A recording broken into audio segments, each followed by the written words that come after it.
All right. Happy Friday. Welcome to Masterfully Integrated. I'm Amelie Schaefer. This is Janine Suvak, and we are Systematic Excellence and Consulting, and we help business owners run their businesses more efficiently. We help them build efficient teams. And today we are going to talk about role alignment within your team. So this week we interviewed Adrienne Dorison, the co-founder of Run Like Clockwork, along with Mike McAllowitz. But we interviewed Adrienne Dorison about role alignment and their beliefs about how to ensure that your team members are placed in positions that are best in alignment with their goals and their skills and their personalities and things like that. So we are going to talk about a couple of those things today. I just want to make sure that everything's working. We're live. I just have to share it really quick. So I just want to make sure. Give me 1 second. Oh, there we go. Sorry, the page wasn't loading. Yeah, so we'll talk about tech alignment some other day, right? right. Okay. I don't know why it's taking it. Anyway, it's fine. It says we're live. So we should be live. I don't know. Right. Okay. So today we're going to talk about how to identify quickly, like in the moment right now, how can you identify if you potentially have team members that are not aligned with a position, or the position they're in is not aligned with who they are, their personality, their goals, their values, things like that. And then what to do to fix it, some changes that you can make. And then things that you can do in order to make changes without disrupting operations, because obviously that's really important to make sure that you're not disrupting your daily operations, well, at least minimally. Obviously your daily operations there will be some disruption, but we want to offer some advice on how to make sure that there's minimal disruption. So let's start with identifying, how to identify if someone is misaligned in the role that they're in. So for me, I would look at the person's performance. So if they're in a position where when they first started, it was great, like they were doing really well, but then now you've started to see them sort of decline and not be as motivated or as punctual or as on time. There might be some things falling through the cracks. And it might not just be carelessness. It could just be that they're losing momentum, excuse me, and an enthusiasm for the position. So a lot of people, and I speak from experience for myself, is I get really excited about things like a new idea, a new skill I'm learning, or a new process or a new service we're offering. And then I'll get into it and I'm excited and I'm starting and it feels good. I'm doing it. And then all of a sudden I'm like, you know what? This isn't quite it. This just really isn't. I've learned it. I'm glad I learned it. But like, what's the next thing? And so because of that, then my enthusiasm, my motivation will start to decline, because I'm the kind of person that like achieves one thing and then I'm like on to the next thing, on to the next thing, on to the next thing, And so for me, I have to recognize that whatever I'm doing in the moment is probably not what I'm going to be doing for a long period of time. There are some people that can do that, and that's totally fine. That's just not in my personality. Okay, I achieved that. I learned it. Now I'm on to the next skill. Like, what's the next thing I can learn? What's the next book I can read? What's the next service I can, And so I think recognizing that sort of decline in that, or even if the person would volunteer for more things or taking on more things or doing, working longer hours or whatever the case may be, but then you notice that they stop doing that, the first thing I would do is like sit down and have a conversation with them and figure out, is it in their personal life? Is it that they're feeling bored with what's going on? Like, a person that has a similar personality to mine is gonna want to constantly be changing and doing different things, and that's fine. Like, people like that, obviously I'm biased since I'm like that, are valuable on teams, but it also, you need to recognize that, and another way to quickly, I think, figure out if someone is misaligned is doing a survey, or if you don't have time to sit down and meet with them right in that moment, doing a survey to ask questions about like, what are your goals, and get them to fill it out so then you can evaluate where you're at. And then if you do see a problem, then I would sit down and talk to the person. But what do you think, Janine, as far as like how to quickly recognize if someone's misaligned? Well, the change in behavior and demeanor is really usually the first sign. And Yeah. I'm glad that you mentioned it. Usually if it's a sudden change, the more sudden it is, the more likely it is something going on in their personal life. Yeah. And I was just going to say to your comment about, it's like, well, your personality. It's like, I love your personality. And it is that's the personality of an entrepreneur for the most part. And then what we call those kind of people within an organization is intrapreneur. And those are the kind of people that can be that same dynamic visionary within that vertical that they're working. But I want to speak out for the people who are not like that. They're harder for the business owner to understand because they're less likely a similar kind of personality. But these are your anchor employees, and they're super important. This is the same dynamics that we talk about of the visionary versus the integrator at the highest role in your company. It's like the same balance needs to be happening in your teams for the creative part, the creative problem solving, but then the implementation part. And when you have the balances within the projects and the ongoing operations of your company, you're super solid. Yeah. And as the business owner, I think it depends on how many levels there are between you and your team members. So if it's your team members and then you, and there's no integrator or chief of operations or a personnel person that is responsible for that, like, you need to be in touch with the flow and of your team members, and recognizing if there's an issue, if there's something going on, something changed, what's the change, ask the question. Now, if there's a level, like in your organizational chart, if there's a level between you and the rest of your team members, if there's someone there, like, that would be their responsibility to recognize that and then give that information to you so that you understood, okay, obviously we need to make some changes. So I would say behavior changes and knowing. So, like, okay, we were just talking about in the moment, right? Like recognizing that there's issues, but the way to kind of prepare yourself for that is to, one, make sure that you understand who you're bringing on your team. Personality test, we've talked about that before. We've done another podcast episode on that. I will share the link to our podcast so you can listen to the interview with Adrienne Dorison, but also we have an episode where we specifically talked about role alignment and things like that as well. But understanding who you're bringing on, and then recognizing what they value and what's important to them and what their goals are, and then preparing yourself in, okay, so this person's probably going to be comfortable in this position for about 6 months, and then I'm going to have to look, either I'm going to have to find another position for them, or I'm going to expect them that they're probably going to leave, like if I can't offer them some sort of growth or something. And I would love to actually throw in here, as I'm thinking about it, this is a little not off topic, but when you're writing a job description, because it's something I saw this week, Janine and I had a good laugh about it, is that when people are writing job descriptions, they write like, we need the person to do this, and we need the person to do this, and we need the person to do this. But not once did this person who wrote this really long, needy job post mention any benefits for the person that's applying to it. But that's also for the service providers who are looking at it. Like, you are allowed to say, hey, I want this position, but here are my goals, right? Like, it's a two-way street. It's just like dating, right? Like, you have to give and take in these relationships. So as the business owner, yes, you need them to have like a whole list of, this is the perfect person that I want to hire, but you also have to offer them something, offer them growth. If that's something they value, then that needs to be spoken and put into the job description so that they know. And as service providers, I'm talking to you guys, you need to look at that. If the job post doesn't say anything about any benefit to you, those questions need to be asked. Okay, well, what's in it for me? Like, what other than getting paid? Like, unless you're fine with that, that's okay. But there should be something. If you value growth, then you need to ask that question. Well, what's the opportunity for growth? What's the opportunity for moving up or changing positions? Can I learn the job? Is there a leadership position? Something of that nature. Anyway, sorry. So let me. Well, no, that's important because interviews work both ways. Right. It's not just you getting sat under a light bulb while you're being interrogated by the potential employer. And I think a lot of people walk into them thinking that.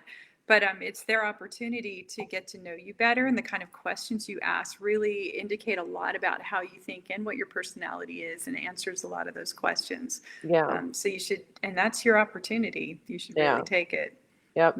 So if you're not in the moment, but you're growing your team or you're preparing to build a team, having people take personality tests up front to learn who they are, asking them questions about their goals are, what they want out of the position, and finding out, like, are they okay with being in the position doing the same thing for years? And if that's the case, that's fine.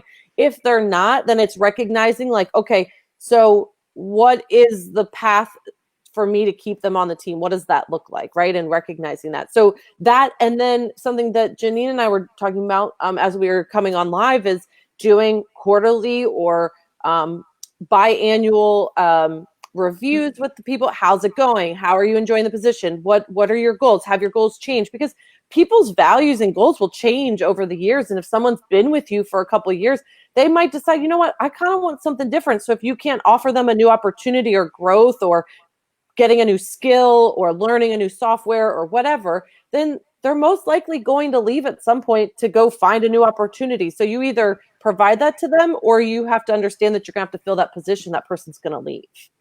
Mm-hmm.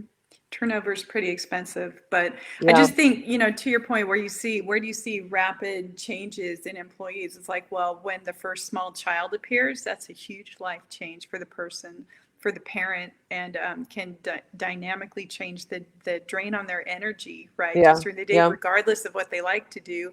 And so they might shift from where all of their energy was going into this creative drive, and that just that extra oomph they put in, it's like they may shift into, it's like, now's a good time for me to just do a little more routine because that's all I can handle right now. Yeah, Because I got this absolutely. other thing that I'm dealing with. Yeah. And then shift gears again. So if you have things, I mean, reviews should always be built in because people need feedback. That's just showing that you care about your employees, and you should want to give them feedback and know what they want to do and how they're, how things are going for them.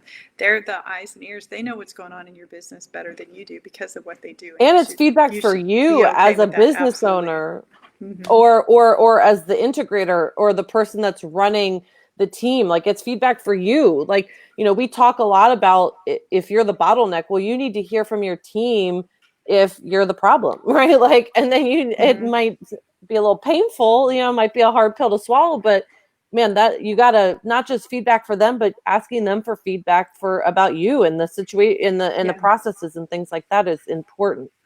Yeah, I think we've mentioned this too from the military, where it's like you're specifically trained on. It's like the NCO takes charge and ownership and runs the thing, but as the officer, it's like it's your job to make sure that they have everything they need in order to do their job. And the only way you're going to know that is by asking, and being in communication. I mean, it's like hopefully you're communicating with your team regularly, but it's important to recognize that part of your role, even though you're at the top, is supporting your team. Yeah.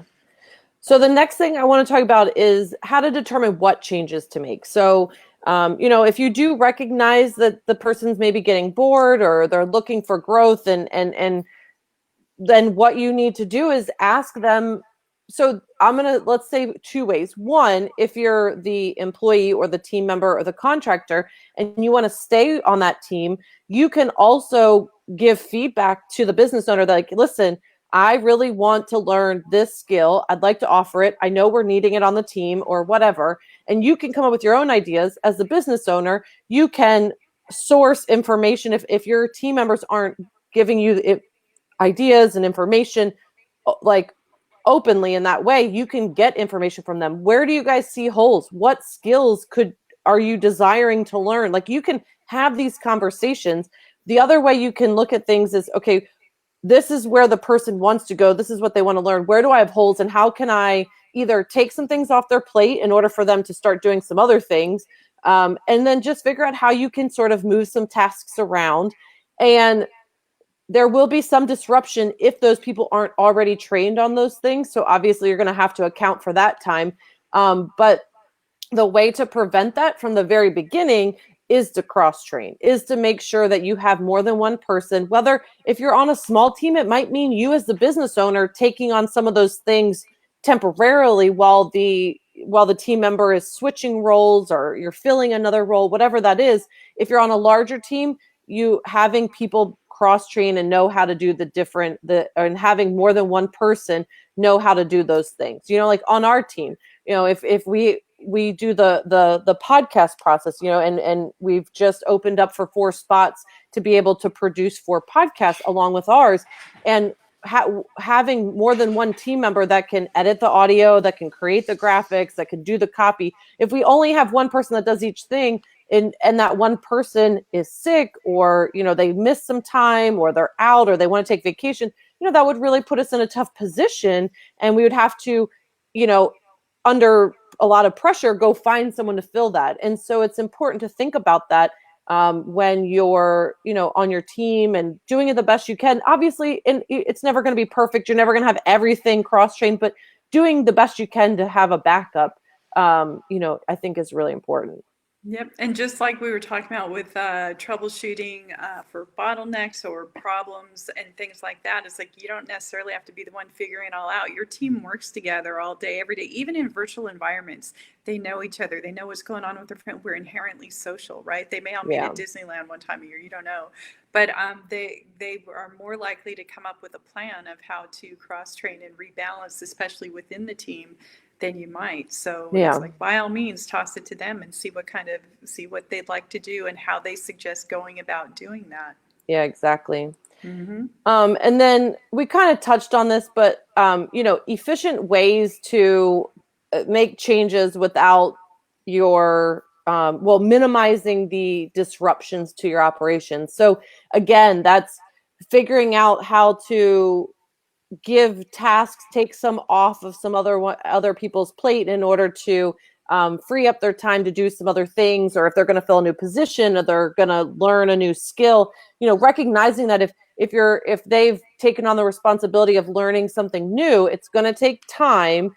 And so if they've already gotten a full schedule and then you're going to add that on top of it, you really need to figure out, okay, let me take some time. Let me take some of these things off your plate. We'll give it to someone else, or I'll take it on, or whatever. But you're going to have to do that and just kind of back each other up, and just recognizing that that'll take time to make the changes.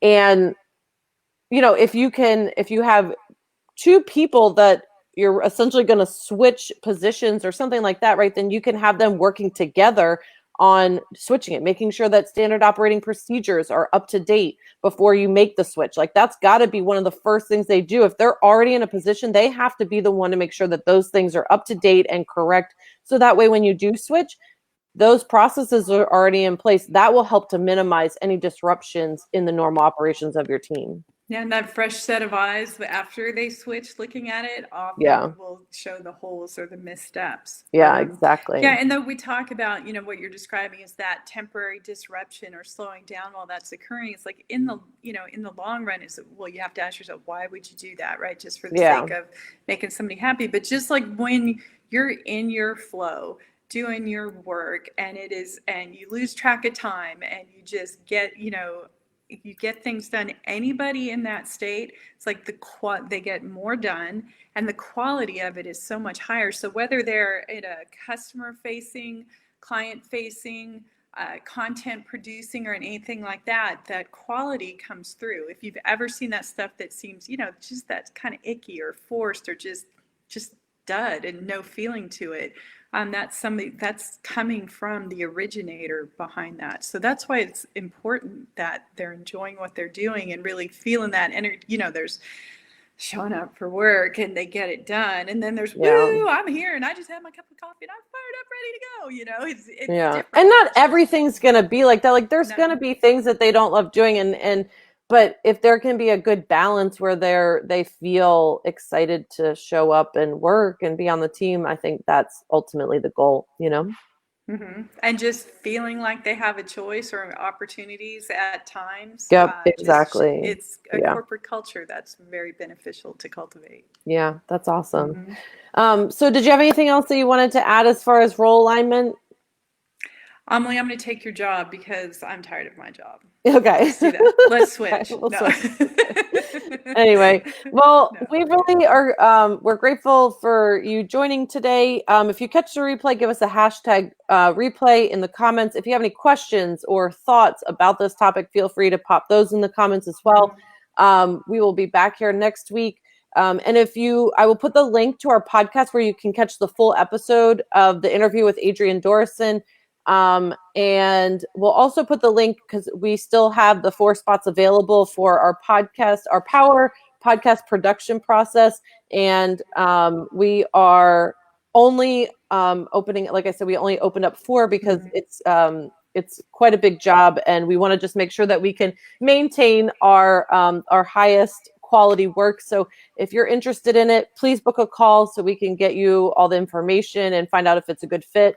And we will be back here next week. All right. All right. Have a great weekend. Have a good one. Bye.